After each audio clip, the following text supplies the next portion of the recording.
Welcome to Managing Sexuality Intelligently. My name is Jason, and I'm here with Stephen Ng, marriage and family therapist. Thank you for joining us, Stephen. Hey, you're welcome. I'm glad to do it. Great. This is episode 2. And for those who don't know, I've been working with Steve as a marketing coordinator for a couple of years now. And for me personally, it's been a very nice experience to learn what I've learned from him. I feel like his relationship technology has helped me immensely in my own life. And to get his ideas out to the public, we started this podcast, which revolves around the idea of managing sexuality intelligently. In this episode, we're talking about religion. I want to discuss Steve's personal journey into Christianity as well as his departure from the church. I also want to discuss how religion relates to sexuality, especially the intelligent management of sexuality. And before we get started on that, a little quick background on me. I grew up Catholic. I never liked it. I thought church was super boring. Thankfully, after my sister and I were confirmed, my parents stopped going to church. And I'll always remember that day as one of the best days of my life. It was just a Sunday. We were getting dressed, and next thing you know, nothing happened. And neither me or my sister said anything, and then nobody talked about it after that. I don't have any serious beef against religion at the moment. I thought I did when I was in my 20s, but now I just don't really care much about it. So with that said, I want to ask Steve, what the hell made you want to get involved in the church? Yeah, how the hell? What the hell had me get involved in the church? Oh, well, that's a long and painful story that I'll make mercifully brief for the listeners. That, I was raised in a crazy family with a lot of violence and alcoholism. And the thing I liked about religion was it appealed to something more innocent, a little more pure, and it just felt like a good direction. And then when I got a little bit older, I think it was during my high school years, I started tipping into evangelical fundamentalism. And when the attraction there was really having black and white answers and no gray whatsoever. Not exactly the best prep for managing sexuality intelligently, right? But it was like a stage in my life that was very comforting in a way, because you could just open the book and memorize the answers, and you'd be ready for the test. And so how cool is that? You didn't have to learn how to think about things. You didn't have to really do any introspection and looking at yourself, particularly sexually, which wasn't even on my radar as a young person. But then, if I could skip ahead, fast forward, from say age 20 up to my 60s, it wasn't until I've had a troubled relationship on again, off again with religion over the years because of, people just getting weird. But what do you mean by that? Well, the typical scandals with money and sex and church leadership, and also just knowing certain things were kind of crazy and insane, and not wanting to be a part of that. And I've had some good experiences, and to this day, I remember a lot of people really fondly. My last church experience was in the Evangelical Lutheran Church of America. And whether it was a liberal church or a conservative church, it was really the failure of churches or organized religion as a whole that led me, the failure of organized religion to address sexuality in a thoughtful way, in an intelligent way, that led me to finally, in my dotage, to letting go of any religious inclination whatsoever. So I don't claim to be a believer today. I don't feel like I need to do that, and instead, I'm probably what my enemies might call a humanist, a secular humanist, because I think I think humans are the most important thing. And I think religions ideally were designed to serve humanity. Humanity came first, religion second. And to the degree that they've served humanity, I celebrate that. But I think we've outgrown religion a little bit, like two people who get married outgrow each other sometimes. And we've reached a stage where we want to transcend mere observance of rules that are applied on a universal basis to taking a look at individual differences. So for me, church, if I can make a short story even longer, church is a lot like the Greek myth of the robber baron Procrustes and his dreaded iron bed. His men would bring travelers who attempted to travel through his land. They would bring them to the castle where Procrustes lived, and every traveler had to spend at least one night on Procrustes' iron bed. If they didn't fit the bed because they were too tall, well, that was not a problem. He would simply chop off their legs at the appropriate place. And if they were too short to perfectly fit the bed, he would put them on the rack and stretch them until they did fit. The point is, everybody was made to fit the one bed. And that iron bed just seems to me such a perfect symbol of rigidity regarding the rules of human sexual conduct. And because of that, I see over and over again that religion, organized religion, I'm speaking of, not individual beliefs or backgrounds, it just seems like it's so very much rule oriented. And if, I would defy any listener to think of a single example where there was some intelligent direction as opposed to just an endless list of rules, mostly prefixed by the words "thou shalt not." So thou shalt not sleep with women of the wrong nationality. Thou shalt not sleep with same-gender partners. Thou shalt not sleep with the dead, as if we needed that rule. Thou shalt not sleep with animals. No sex during women's menses. No sex. I mean, it just goes on and on, the list of rules. But during these same times, it was really okay to take women as slaves. It was okay to kill women. It was okay, and women taken and who'd been raped in adultery or had committed adultery via a non-consensual rape. So it's just, to me, kind of crazy, and it feels like a big relief to step out beyond that. I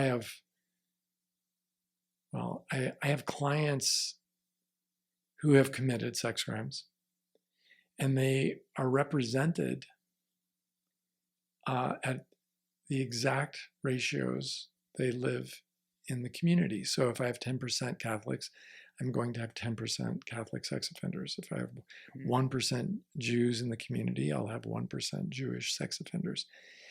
And the upshot of that compared to other groups is, it seems to me that religion should be, since it's an elective procedure, right? We don't have to be religious. It seems like in order to earn its keep, religion should offer some protection against being arrested for sex crimes. But it really doesn't seem to. Even the rate at which most of my offenders went to church was pretty strong for years on end, 1 to 3 times a week. And yet all of that training in how to resist the devil was extremely ineffective. Would you say that the majority of clients that you've had who've committed sex crimes were religious, or what would you say the percentage was? Well, I don't know that I would say they're religious nowadays, but many of them are. I've had, along with cops and counselors and doctors, I've had a lot of religious clerics in my practice from all denominations. But I've also had, I think, a fair representative sample of atheists and agnostics and people who are just unsure of their standing, including some Buddhists and Sikhs and Muslims. So it's just been my observation that religion is totally ineffectual when it comes to helping people learn to manage their sexuality intelligently. And if that doesn't get me assassinated, I don't know what will. So let's just go. So since what age would you say you started in religion? Like, were you a teenager? Oh yeah, I was up in Alaska as a 12-year-old at a Baptist tent revival meeting. Before that, I'd been attending here in Reno with my family at our local Methodist church, which was kind of our standard. But it was in the summer Bible camp that I ended up giving my heart to the Lord and coming back full of zealous vigor and for the faith. And then, I was kind of in and out as a youngster. And that was when you were 12, though. Yeah. And then, And what did that seem like? You were with a bunch of other kids and somebody guiding you all, and you're all like Jesus camp, like that documentary. Yeah, it was a lot like that. And, but again, it was just that impulse, like, what's not to like? Jesus loves me, this I know, for the Bible tells me so. And there were just a lot of good things to like that I think anybody in their right mind would like.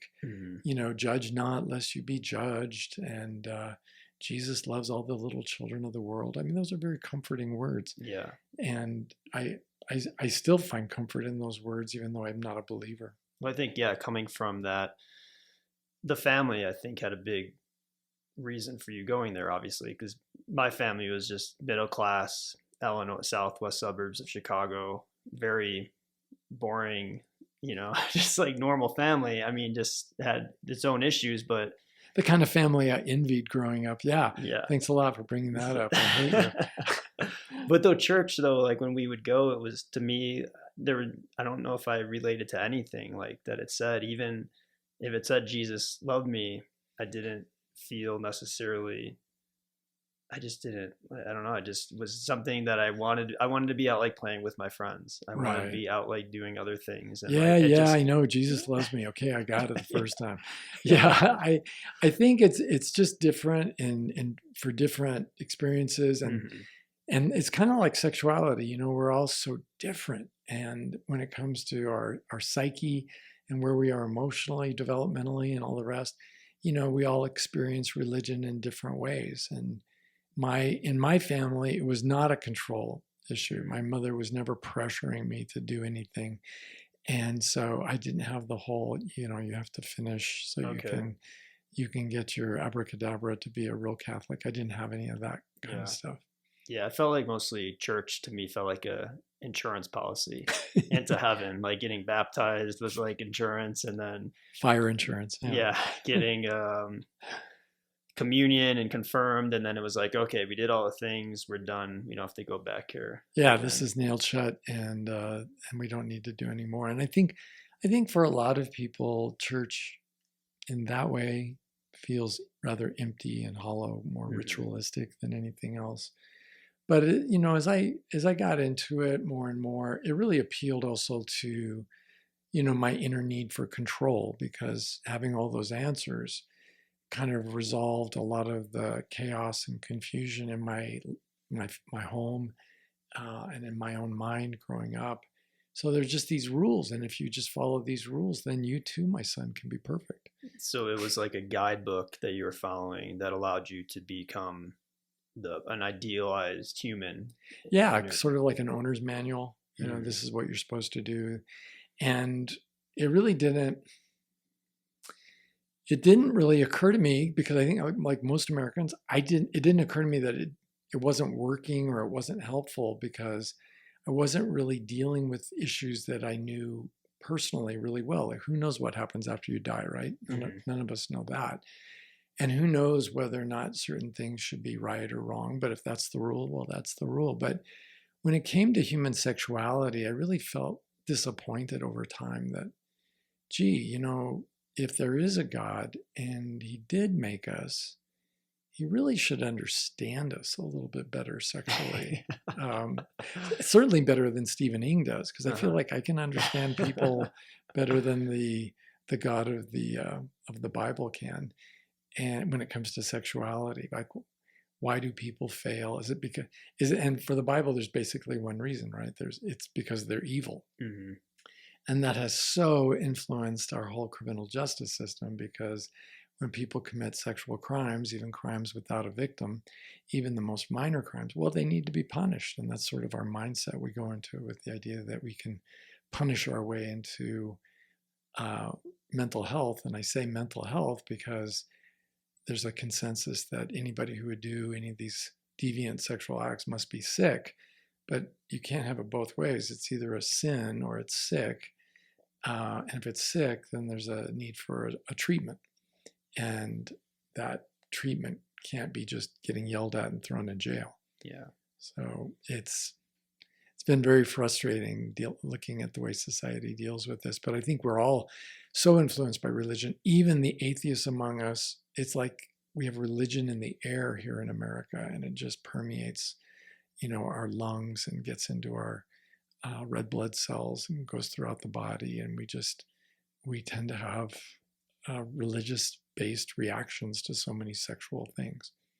And when you when you were like younger again, were you following that gospel or those commandments as far as like you weren't having sex before you were married and things like that? Or I follow them, I think, as well as most, but not as well as some of the super duper believers out there. mm-hmm. So but that's sort of built into the system. I mean, if you think about it, it's sort of an ideal feedback loop if you're in the religion biz, because the rules are the rules and they're basically impossible to perfectly adhere to, especially in a society where we get married in the current age on average of a first marriage for Americans is pretty close to 30.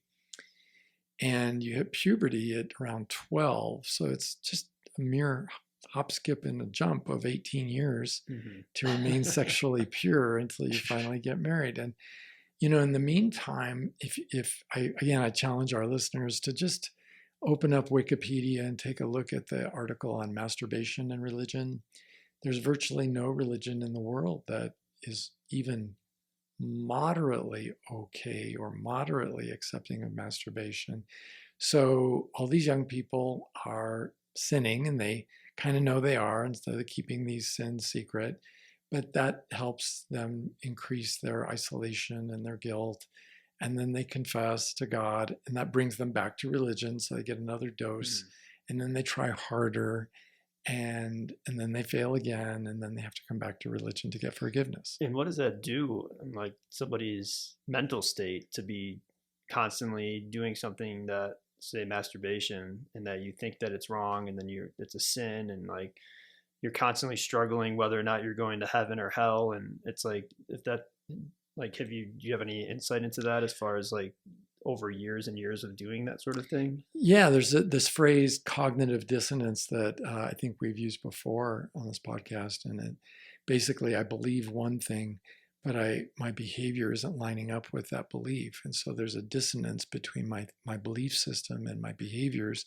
And masturbation is sort of one of those things, or belief in God is one of those things. Like we believe religion, generally we believe religion is a good thing, God is good, resist the devil and he will flee from you. And then we go break all the rules that are in the book regarding sexuality, or even some of them, but we break them frequently. But we sort of stop thinking about it. We intellectually unplug. And I think that's where the beginning of the practice is, that this podcast is actually completely in an alternative to, because the Bible doesn't encourage the intelligent management of sexuality. Yeah. It encourages obedience. If you love me, you will obey me. So if we were to really be thinking about it, masturbation again being kind of an interesting example, any behavior, the statistic is something like 96% of all teenagers masturbate, and the remaining 4% are liars. Yeah. So of that group, the idea is, if you have that many people percentage-wise masturbating or doing anything, by definition, that behavior becomes normal. Mm-hmm. And if it's normal, that means it's human. It's standard human behavior, and it means that it's not evil. So just like we all breathe and we all eat, and especially on Taco Tuesday, and we all, there are some things that we all do merely just part of being human. We all have wayward thoughts. We all, and that's another whole thing with at least Christianity, right? Is that even our thoughts can send us to hell, because Mm, whosoever looketh on a woman with lust in his eyes committed adultery in his heart. yeah. It And seems almost impossible to follow any of these rules. And I think for me too, really quick, I saw the hypocrisy of it, like at a very young age. Like the one thing that I always remember is the parking lot. Everyone goes into church, they're all nice, they have the thing, and then as soon as it ends, people rush out of there, they're beeping the horn, they're cutting each other off, they're just rushing to like leave the thing. So it's like that's none of the lessons that like oh treat my each other gosh. well, or it's like just all the sort of lessons seem impossible, especially as humans, because we're flawed and we have all these different needs and reactions, and we I don't know, we're just so imperfect. It's like the ideals, it's like maybe that can be achieved in the afterlife, but if there is one. But Well, the best picture of what that parking lot idea, I think, is Joseph Gordon-Levitt's movie Don John. And he plays a Catholic in the movie, and there's the whole parking lot scene. hmm, And he plays a young man who's got this fixation on titillation, the physical arousal to sexual stimuli. And so he masturbates using internet porn all the time. And when he's not doing that, he's attempting to pick up women at nightclubs and having sex with them. And then he goes on to masturbate maybe later the same evening. But but he attends church faithfully. hmm, I mean, it's such a big and important part of his life, yeah, but it's more or less sort of a cultural thing, a need to check that box every Sunday at Mass and yeah, then to go on. And I think for a lot of people, it is like that. And then for the really sincere and thoughtful young men and women, they're really trying hard to follow the rules because they want to be good and they want to feel good about themselves. But it's kind of like you said, the rules are actually inhumanly organized. So they don't really take in human development into account. I think masturbation is, judging from the universality of it, it seems to be a very normal part of young people figuring out their bodies, figuring out what their sexual interests are, their desired sexual frequency, and all the rest of it, and then getting maybe desensitized to where they can start thinking as sexual beings, which is a big step forward. and when did you start? So like take me through, like, so you're like 20 years old and you get you dress up, you go to church, you participate. Were you participating in it at all? Were you just a Oh yeah, observer? yeah. I actually, by the time I'm in my 30s, I was recruited to be in my church's leadership and be like an associate pastor, Hmm. despite the fact that I'd never gone to seminary or anything like that. And I was thrilled, and I felt very validated, and it was a wonderful opportunity to do some things. But then, it's sort of weird too, because sexuality does not exist in a vacuum. It is connected to a human context.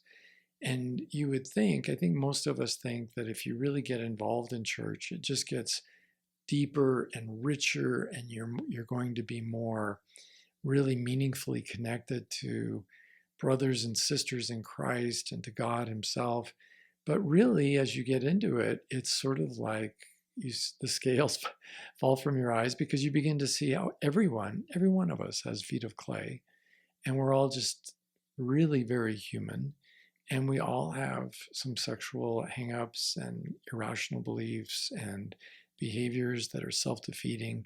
It's really not the case that anybody has this all figured out and nailed down. So that's what happened to me. There was a little bit of and I think it happened to everyone around me, where there was a disillusionment with being in church leadership, where it really wasn't as wonderful as outsiders might have thought it was. Hmm. It wasn't as functional And with the people, like there's dramas going on with them. yeah, Yeah. absolutely. And also crises, because more than ever now that you have more cognitive dissonance, Mm-hmm. right? Especially if you're supposed to be an example to others and you want to lead people to your religion by your example, you have to really put on the show. But putting on the show is the opposite of being open and vulnerable about your failings and your inadequacies and how your marriage perhaps isn't really what you want it or need it to be. And it's just really hard to talk about those things, I think, when we have so much pressure on us to be so very good all the time instead of human. Yeah. Yeah. And were you seeing, like, when did it start entering your mind, like having some questions about it, I guess, like questioning the faith, or is that always a through line throughout the whole thing for you? Or No, I think for a while when I was younger, it was, well, those hypocrites. And mm-hmm. it was an us versus them kind of thing. Especially, it was easy for me as a fundamentalist to look down my nose at the United Methodist Church because they were at that time quite liberal. So you were looking at hypocrites within the church, for different Sure. religions, right? Right. I mean, and then hypocrites within All my own right. church organization, and then lastly, as like an afterthought, I realized, oh, I'm quite capable of being hypocritical as well. Hmm. And so then again, the scales fall from your eyes, and you realize, hey, you know what? If I can't do this with any real success, I don't know if anybody can measure up to this code. And of course, for Protestants, I think the emphasis is on it's by faith, not by works, that we are saved. So it's foolhardy to try to measure up, but that's kind of, we talked out of one side of our mouth that way, but out of the other side, we really encourage people to live a holy life, and the more conservative churches are really big on that. So it creates a lot of hypocrisy, that way of thinking about human behavior instead. And that's one reason I think why people flock to therapy is they want to grow, they want to mature, they would like to be happy, they want to be happy in their relationships and their families. But in churches, basically they get an exhortation, a rule application, and so be on your way and do this. But in therapy, it's kind of a given that, yeah, rules are really not empowering. And so figuring out what's going to work for you, and that concept of finding what's going to work for you is, I think, for the very religious people, that's sort of heresy, right? Because Mm-hmm. we should all be adhering to the same standard. Well, that's the thing. It's like there's a lot to go in here. It's like the one thing, like with therapy, like you're saying, it gives the power to you, the individual. And religion, it's like it gives it to the church or the organization. So churches don't like therapy, do they? Or I don't know what their stance is on it. Well, initially there was a tremendous competition for market share between psychotherapy and religion, Mm-hmm. but religion has largely co-opted a lot of therapy because many people who would like to be helping others and out of a good place in their heart, they become therapists, but they become therapists with this all this religious baggage. Mm-hmm. And they end up treating therapy as if it's a little miniature church session where they preach to their clients, like particularly on a sexual issue. There are just so many therapists who don't know how to talk about sex, and then they lean on their church background to find the content for what they need to share with a client who's really troubled. Mm-hmm. And we even now, I was reading in today's paper that there's a surge of interest in what do we call it? Conversion therapy. Oh, really? Where we It's meet. coming back. Yeah, where, 2024. we take, and there are state assemblies and legislatures that want to bring back or repeal laws Mm-hmm. that have outlawed conversion therapy and make it legal again. And, and I'm thinking, why would you stop there? Or why not bring back phrenology and demon exorcism, maybe bloodletting? There's just so many wonderful techniques from our ancestors we could bring back, right? but I don't really think. Yeah, I mean, it's too bad because religion in America or religion in the world has been a repository of a vast amount of thousands of years of human wisdom. Hmm. So there's a lot of good in it, Yeah. but we would have to evolve to the point where we don't really see it as a science book or a geography book or a way to really understand human sexuality, because goat herders from the 3rd century BC really didn't understand human sexuality very well. And to get to a place where we can understand that one's sexual orientation is not a lifestyle issue.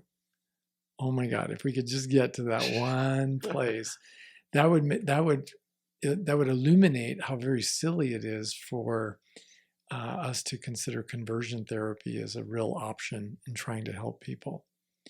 Because according to conversion therapy, we should be able to provide the therapy that takes the damaged soul from a homosexual orientation to a heterosexual orientation. But that would also mean we could use the same therapeutic techniques to go the opposite way.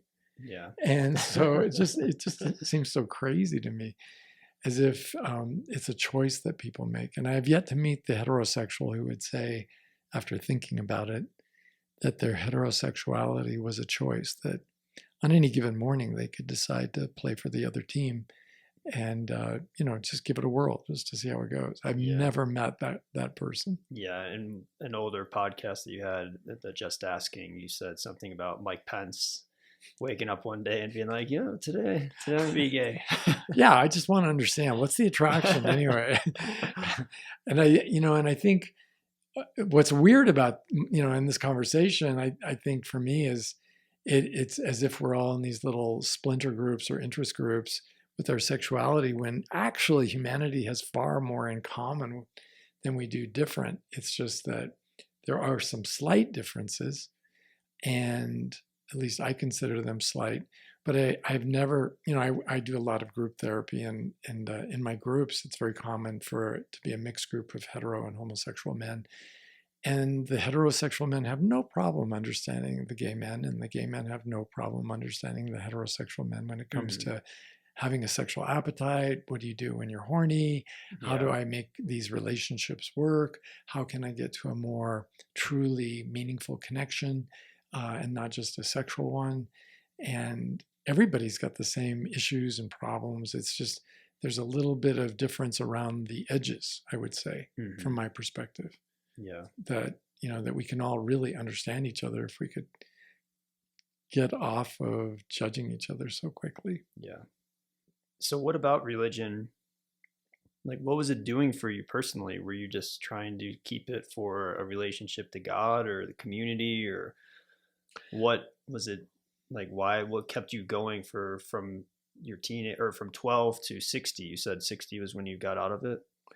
In my 60s, In your and 60s. I think right That's now. a long time. That's And right. Even after like rewatching like George Carlin or like comedians, or like, were you aware of like? Well, it's funny, so many of my peers when I was young would go to college and lose their faith. But I was a philosophy major in undergraduate school, and it never occurred to me that I needed to give up my faith to be rational.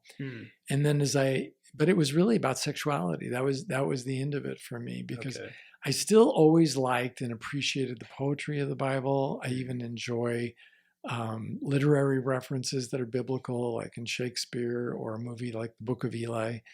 And I like that kind of stuff. I like the musicality of it. I like and I like the higher ethics of, that sometimes seem rather Buddhist to me, where, take no thought for the morrow, for sufficient to each day is the evil thereof. So I don't feel like I've thrown the baby out with the bath. It's just that I really don't believe there's an invisible man in the sky who really cares about me. I don't really think that if there were such a person, like say somebody like Zeus, who had power to throw lightning bolts, I really don't think he would understand my human sexuality. There's no evidence that he would, based on the readings I've done of various religious literature around the world. So I think we humans are on our own. And I think that that's okay. I think we're at a place where we could begin really sussing out how to understand our sexuality and figure out what's for us. In fact, I'm going to say something, again, kind of controversial here. I think that for me as a heterosexual, I've noticed that gay men and the gay community in general seem to be the tip of the spear in terms of establishing a beachhead for human sexual freedom and freedom from religion, just the freedom to simply be, Mm-hmm. to simply exist, and to then building from that to simply be as I am and to not walk around in shame over who I am. I think, at least in my experience as a counselor, I would say the vast majority of heterosexual men still carry a great deal of shame and they remain closeted. As in, when asked the question, well, Susan said her husband thinks about other women when he's with her. You don't think about other women, do you, honey? And almost no American man is going to say, well, yeah, sometimes. Sometimes I remember it's time to take out the garbage. Sometimes I remember that I forgot to, eat my breakfast. But sometimes I have a thought about the good-looking woman next door or somebody else. And to be okay with that shouldn't be like a big deal, because we do think about taking out the garbage, and we do think about money and budgets and bills and kids and everything else that remains a part of our life. And why should we not be able to think these thoughts? Yeah, and you encourage that sort of disclosure, and you say that it Well, builds once great. once she's been disarmed, yes. Okay. Yeah. Honey, set the gun So, down. I just think I encourage people to really get in touch with that part of them that would like to be as brave and as free as so many of the gay people we know in America, mhm. to embrace the freedom to be who you are and to live your life and to have your thoughts and to like what you like. And as long as we're talking about adult consensual behavior, it's really nothing the rest of us should have a problem with. I think it's even in our Constitution.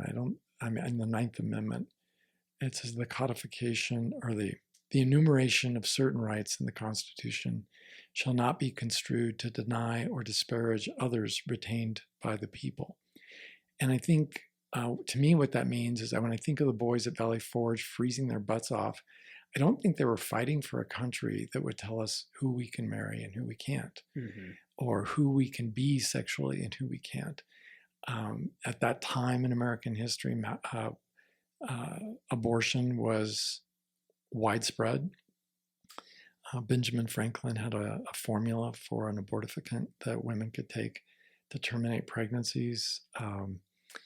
People were not allowed to marry slaves, but people did love slaves, and they fell in love with Black Americans, and they wanted to get married. And there were there's a lot we don't know, because I think a lot of human beings didn't know about transgender, and we certainly didn't know there was such a thing as the asexual individual, and so coming to grips with all of that, I think, is super important. And even just you and me and every other individual listening to this, we all like what we like, we don't like what we don't like, and being preached at and told, well, we should or we Mhm. shouldn't be the way we are, um, it just doesn't mean a thing. It doesn't Yeah. change any reality whatsoever. Yeah, and to me, like it's such a like even as a kid, I mean, these are such simple concepts. Like I mean, thankfully, I never had any issues with gay people or whatever. But I, it's like the same thing. If it's love, and it's like these two people are just trying to have a happy life. It's like why are we impede or getting interfering with that because of religion or whatnot? And I met gay people. Like the first gay person I really met was this guy named Shelby, and Shout out to Shelby. shout out to Shelby. He always wanted to go to LA, I believe, like Hollywood or something. He was from Moline, Illinois, or some small Oh, no town. wonder. And I met him Yeah. at Western Illinois University, and we were making sandwiches together, and he was just almost like a whole different person that I've ever met. Just this whole being, his presence, like the way that he was, and it's like it seemed completely authentic. It's like it didn't seem like he was putting an act on for anybody, and it was just kind of cool. And it's like then when you learn like the laws and the religions, and people don't like this or they're not allowed to do that, it's like kind of sucks. Yeah, I mean, we used to arrest people for being gay in this country, and Mm, I know there are a lot of people who would like to go back to that, and it's just so very crazy. yeah. It just makes no sense at all. Hmm. Yeah. So what about, so let's go to, so as you're continuing on to religion, what about entering into psychology, like going back to school and like learning those sort of techniques and all that sort of stuff? Was that challenging your religion at all? Because I feel like there is some sort of divide between the two. It was played out somewhat in my religion, but it was actually, if I'm going to be honest, it was actually more about my control issues. Mm, So I grew up, as I said, in an alcoholic family, and even when I was a teenager, I had adult male alcoholics encouraging me to consider going to Al-Anon. And I was just so dismissive. I mean, there was nothing anybody, especially an alcoholic, had to teach me about, mm, how to be a whole human being. And then when I was approximately 30, I had a wonderful friend. Shout out to you, Charlie. And he was a recovering alcoholic who encouraged me to go to some meetings. And I did attend some meetings. And I thought to myself, wow, I could really help these people. And then, mm. and then it was like around the fifth meeting that I realized, oh my God, I'm not here for them. I'm here for me. And I really did get the help that I needed. I got more than I expected out of the experience. It was great for me. And it just opened my eyes up to this whole other world, this whole other way of getting healing in one's soul, other than naming it and claiming it in religion, converting to some new faith, whatever that faith was, or being more true to one's faith, whatever that faith was. And that's what inspired me to go back to school. And I went to grad school, got my degree in counseling, and then a short time later was in private practice, and have been happily there ever since.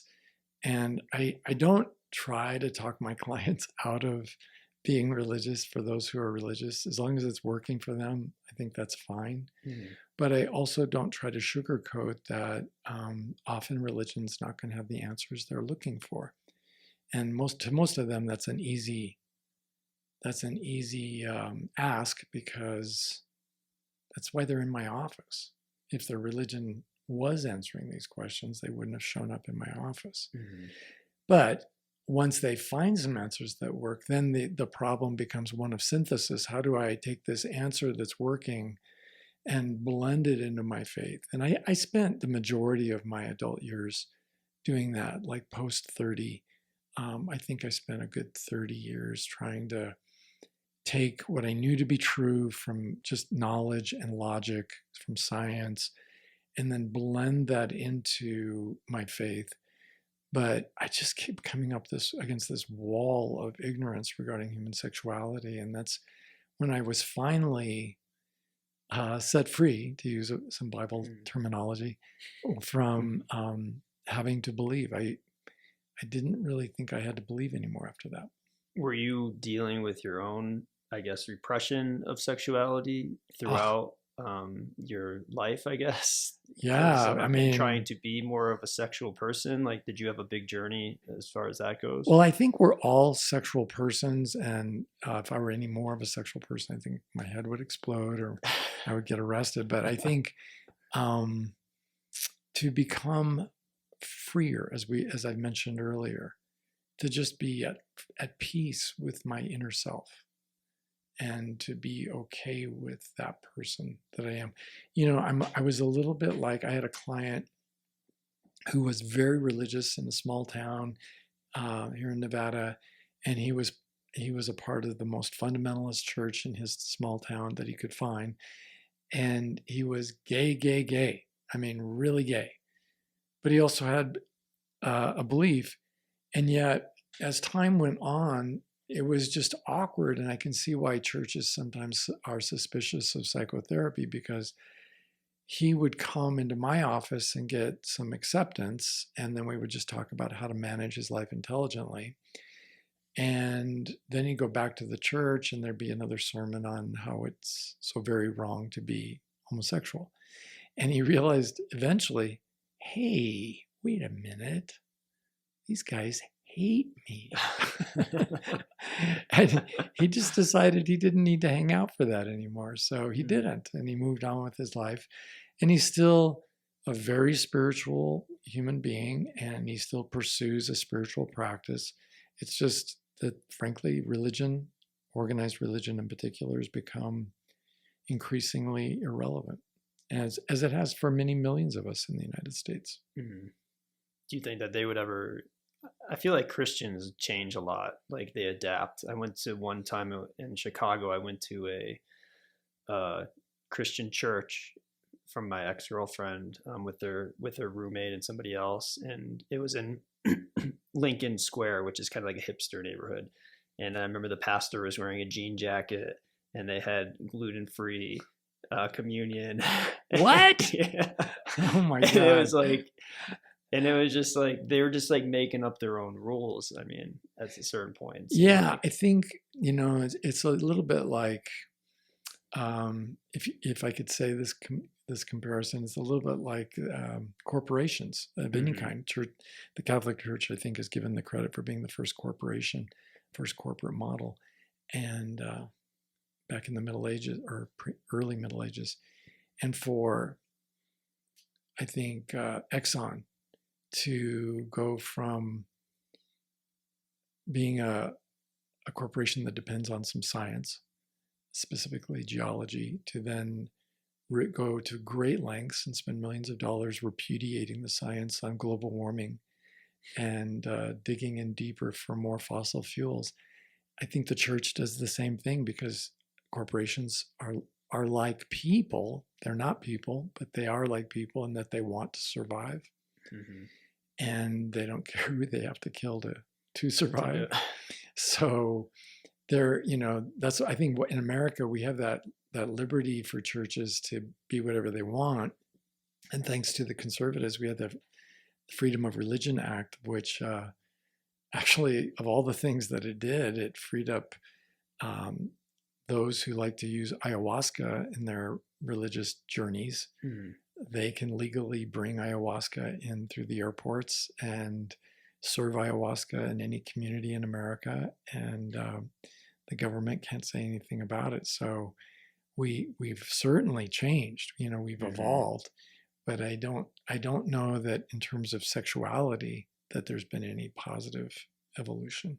And with that sexuality, was it a mix of your own evolution as a person, or was it when you started working with people who committed sex crimes where you started seeing this religion was impacting, or the religion was causing them to repress, and that repression was causing them to act out? Yeah. So one of my pastors a few years back he said, well, so what's so bad about repression anyway? It seems like we need that. I said, it's a great tool for when you meet a really attractive woman and you're very much tempted to kiss those pillowy lips of hers at the first meeting, in front of everybody else, including her husband. But you really need to repress that in that instance. However, repression is not really a great tool for a lifestyle. But in the church, it's normalized as a lifestyle. And that is what makes it so very dangerous, I think, because by and large, I would say the vast majority of sex crimes are easily preventable. Part of managing our sexuality intelligently would be teaching young people, at least in high school, if not junior high school or middle school, about what is a sex crime, how young people can get arrested for sex crimes. We have quite a few who get arrested for sex crimes when they never dreamed what they were doing was a crime. And then to find a way to honorably manage my sexuality according to my own ethics, so that I can also avoid any kind of criminal charges. I think that that's something we fail to do because, again, the ideal would be please don't be sexual, please don't be sexual, please don't be sexual. Mm-hmm. And even in churches, I think the liberal churches in general they have this view more like, well, it's okay if you're homosexual, as long as you're not, homosexual. Yeah. So we don't want people to be exercising their independence and their agency in making sexual choices because historically, I think we've counted on religion to bring order to the society. That's a very strong part of Islam, for example. So we all have to follow the same rules. The problem there is we're not all the same. That Procrustean bed we were talking about, it doesn't fit all of us. Yeah. So to find a way where we can still have a civil society, but without trying to control everybody unnecessarily. We haven't reached that stage yet. No. But were you seeing that though, like in your clients, like when like the sexuality thing, was it a mix of yourself or a mix of you and the clients? Like I guess that's as clear as mud. Apparently I didn't answer your question. So can you help me understand what you're? I'm just trying to say, like in your own evolution of finding out the sexuality was the main reason to leave religion, that repressing that was not good, is like that, was that your own evolution, or through working with your clients in your office, were you seeing, like, were you putting their experiences with your experiences, and then did something like click and like come together? So like, I wanted to do a series that was rejected. The title was rejected, at least from a national magazine. And the series was to be called "You Could Learn a Lot from a Sex Offender." Mm-hmm. Then another series where, and this is a time-honored therapy tool to prescribe the symptoms, how to raise your child to become a sex offender. So there were these commonalities that I would have had to have been as thick as can be in my thinking to not see. And yeah, every time somebody repressed without thinking some vital part of their sexuality, they ended up acting out. It's sort of like you can only keep natural forces at bay for so long. Even a dam has to have water released from time to time. And it's the same with anything else. I mean, if the winds on a sailboat aren't managed properly, the sails can rip or capsize the boat. So, these forces of nature have to be respected. And I think learning to respect nature has been a problem for our whole planet, which is how we're losing our biome and, probably killing off our species along with everyone else, except the cockroaches. But we haven't made peace with our own nature, our own human nature, and that includes our sexual nature. And so if we're out of touch with who we are in our nature, how can we possibly be in touch with the larger sphere of nature? And for me, sex offenders have been the key. It's a lot like, I don't get tired of bringing this up, forgive me if I've said it once before, but I think Gerald Ford's wife, who came out as an alcoholic and a drug addict, she's the one who gave us permission to start looking at alcoholic families in general, and that gave us permission to look at dysfunctional families in general. And I think sex offenders provide the same opportunity for all of us to take a look at our sexuality, because sex offenders as a group are far more like each and every one of us than they are different. They're not criminally minded, and the vast majority of them are boringly normal. They're not sexually deviant at all. So if we fail to learn from them, yeah, we put ourselves and our families at risk for joining them in the criminal justice system. But if we can learn from them, we could not only prevent sexual crimes, we could also increase our own personal happiness. And for me, working with sex offenders was a sine qua non. Without that, I don't think I ever would have changed. Mm. Okay. Had I become a lawyer, for example, yeah, and hadn't listened to thousands of people talk about their sexuality, I don't think I would have changed. Yeah, and you mentioned it as like sexuality as a force of like an energy within all of us that needs to move, and if it gets blocked, it's like that could cause some damage. Well, yeah, I mean, it's only the guarantor of our species transition from generation to generation. Mm-hmm. So without a very vital sexual energy, there's real problems. It's just that we've all grown so suspicious and embarrassed by and guilty of having any sexual feelings. Even those sexual feelings, they get in religion, they get labeled one way: lust. It's just lust. Mm, And for some reason, it that lust is okay once you're married. But intriguingly, even the civil authorities down at the courthouse have the magical ability to abracadabra what was once a sin into now acceptable behavior. And it just makes no sense. It's just kind of silly if you think about it. It was sinful if we did it yeah. before we got married, but now that we paid the Mary and Sam $30 or whatever it was for the wedding license, marriage license, now it's okay. Yeah. So what would you say to people who are religious who are struggling with their own maybe repression of their sexuality? Like how do they navigate that, or how would you suggest they navigate that within their religion? Well, I don't think there's any need for sudden changes or for, burning your Bible or anything like that. I think going slow and just giving it a good think, talking to people and not resting until you find answers that work, kind of like in that AA saying, how's that working for you? Because our sexuality is ideally meant to be a source of great joy and happiness.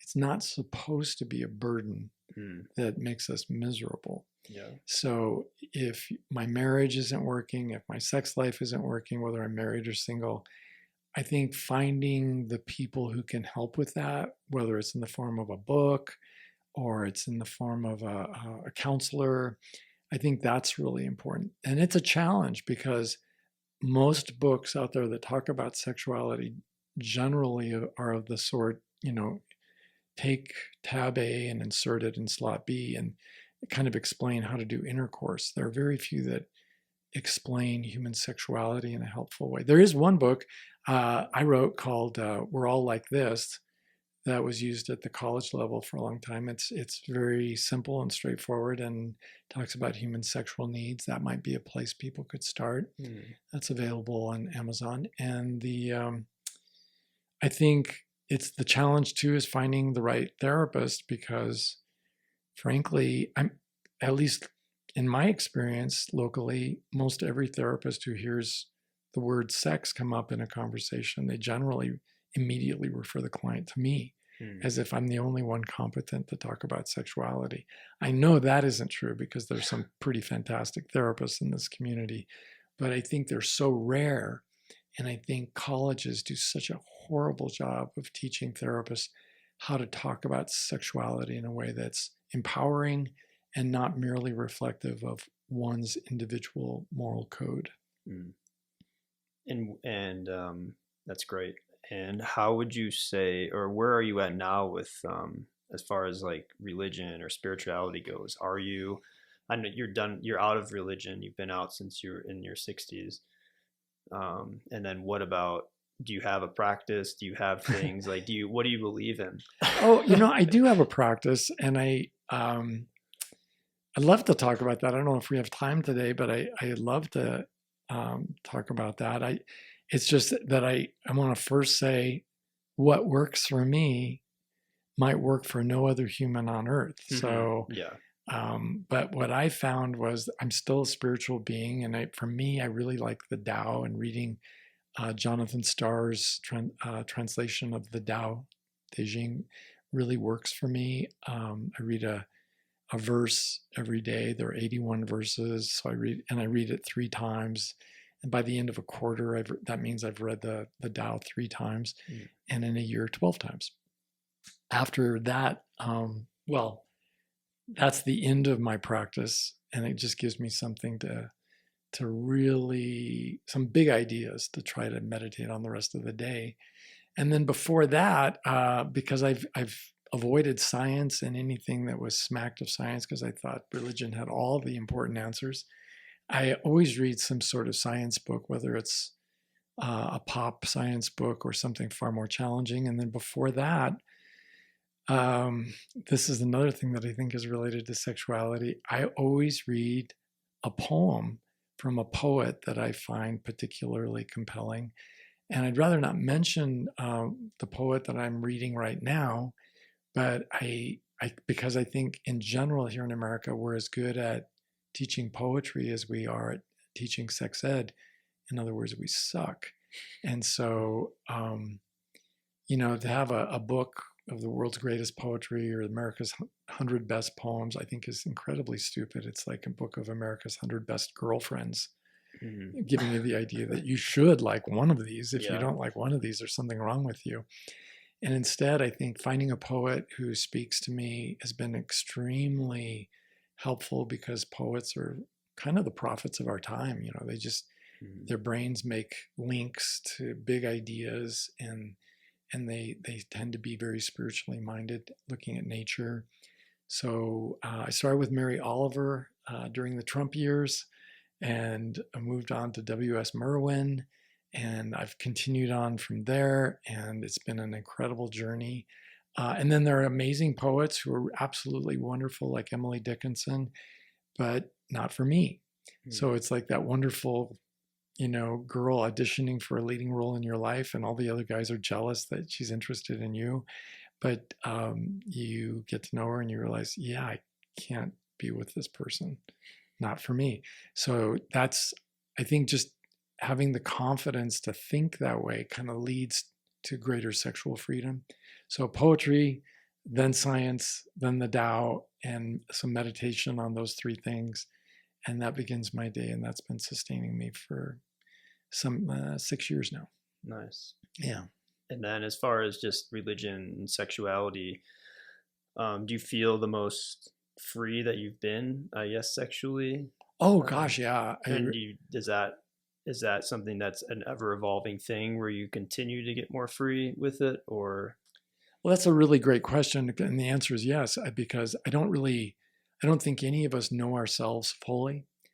And it's in the context of our relationships that I can't know myself until I first know the other, the existentialist philosopher said.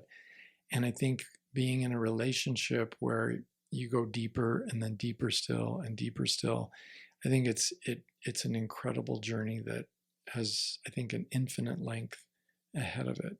So for me,